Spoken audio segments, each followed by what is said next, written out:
શું તમે ક્યારેય અનુભવ કર્યો છે જ્યારે અચાનક આપણે દાંતમાં એટલો બધો તેજ દુખાવો થાય છે અને આપણે એ સમય વિચારીએ છીએ કાશ કોઈ ઘરગથ્થુ ઉપાય મળી જાય અને તાત્કાલિક દુખાવો દૂર થઈ જાય? તો એની માટે આજ હું તમને બહુ જ સરળ નાના નાના ઘરગથ્થુ ઉપાય બતાડીશ.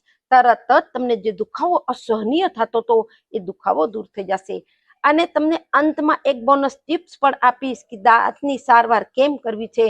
અને એની બાદ તમને એક એવો મંજન બનાવવાનો તરીકો બતાડીશ. યદિ તમે એને મંજનથી તમારા દાંતની સફાઈ કરી લેશો તો દાંતના કોઈ પણ રોગ, આપણે કહીએ બધા રોગથી તમે છુટકારો મેળવી શકો છો. આપણે કહી શકીએ ના બ્રશ ના પેસ્ટ, તો પણ દાંત તમારા એકદમ આપણે કહીએ ને મજબૂત લોખંડ જેવા, તમે કાંઈ પણ ચાવીને ખાઈ લેશો. દાંતમાં યદિ તમને દુખાવો હશે, દાંતમાં સડો હશે, કીડો લાગી ગયો છે, એની સાથે ઠંડા ગરમની ઠનક લાગે છે, ઝંઝણાટી જેને કહે છે, પેઢામાં સોજો આવી ગયો છે, પેઢાથી લોહી નીકળે છે, મોંની દુર્ગંધથી પરેશાન છો, આ બધી જેટલા દાંતના રોગ છે, એક એ મંજન એવું ચમત્કારિક છે, એનાથી આ બધા રોગ ઠીક થઈ જશે. હવે સૌથી પહેલા આપણે એ જાણવું જરૂરી છે કે દાંતના કોઈ પણ પ્રકારના રોગ થવાનું કારણ શું છે. તો એનો મુખ્ય કારણ એ છે કે જ્યારે પણ તમે કાંઈ પણ વસ્તુ ખાવ છો એની બાદ તમે કોગરા નથી કરતા, અને એ જે અન્નકણ છે એ દાંતમાં ફસેલા રહે છે, અને જ્યાં અન્નકણ દાંતમાં ફસેલા રહેશે ત્યાં કણે બેક્ટેરિયા ઉત્પન્ન થાય છે, અને આપણે દાંતમાં સડો લાગે છે, કીડો લાગી જાય છે, ઝંઝણાટી થાય છે, પેઢામાં સોજો આવી જાય છે. એનું મતલબ કાંઈ પણ વસ્તુ ક્યારે પણ તમે ખાવ છો તરત જ પાણીથી ખૂબ સરસથી કોગરા કરી અને થૂકી દેજો. એનાથી દાંતના કોઈ રોગ નહીં થાય. હવે સરળ સરળ ઉપાય સાંભળી લો.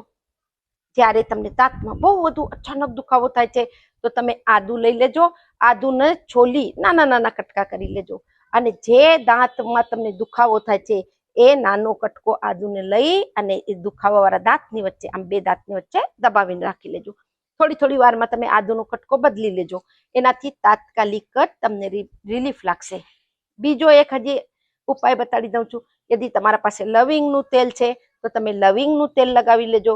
લવિંગનું તેલ નથી, તમે 2 લવિંગ લઈ પીસી મહીન એનો બારીક પાવડર કરી એની અંદર ચપટી હળદર નાખી અને થોડું રાઈ તેલ, એટલે મસ્ટર્ડ ઓઇલ, સરસિયાનું તેલ પણ કહે છે, એને દાંત વચ્ચે જ્યાં દુખાવો છે, સડો છે, ત્યાં કણે એને દબાવીને રાખજો. એનાથી પણ તમને તરત જ દુખાવામાં રાહત લાગશે. એની બાદ તમે હિંગનો પ્રયોગ કરી શકો છો. 2 ચપટી હિંગ લઈ 1 ચપટી એની હળદર નાખી, થોડું એની અંદર રાઈ તેલ નાખી એને પણ દાંત વચ્ચે તમે દબાવીને રાખી લેજો. તરત જ આરામ લાગશે. હવે દાંતની સારવાર કરવી બહુ જરૂરી છે. માણસ દાંતની સારવાર ત્યારે જ અવેર થાય છે, ત્યારે જ કરે છે જ્યારે એની તકલીફ થાય છે.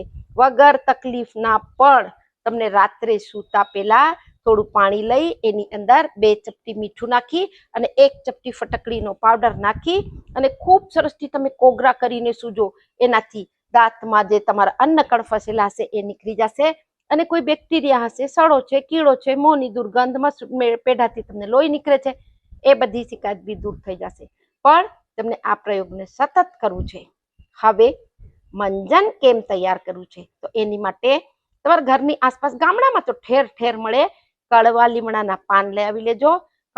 કડવા લીમડાના પાનને લઈ આવી સરસથી ધોઈ છાયામાં સુકાવી દેજો.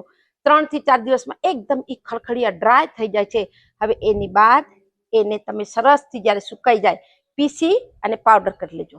હવે એ તમને પાવડર કેમ તૈયાર, મંજન કેમ તૈયાર કરો છે? 1 વાટકી તમે એ કડવા લીમડાના પાવડરને લેજો.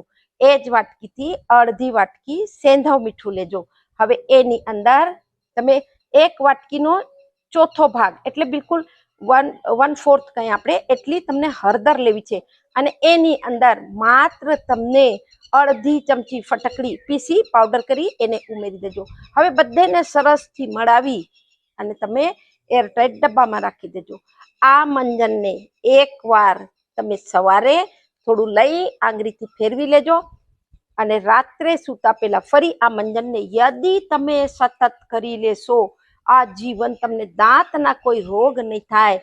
અને એક કામ હજી કરી લેજો, કે અઠવાડિયામાં તમે 2 થી 3 વાર કડવા લીમડાના દાંતણને ચાવીને કરી લેજો અને એનો જે રસ હોય છે એને તમે પી જાજો.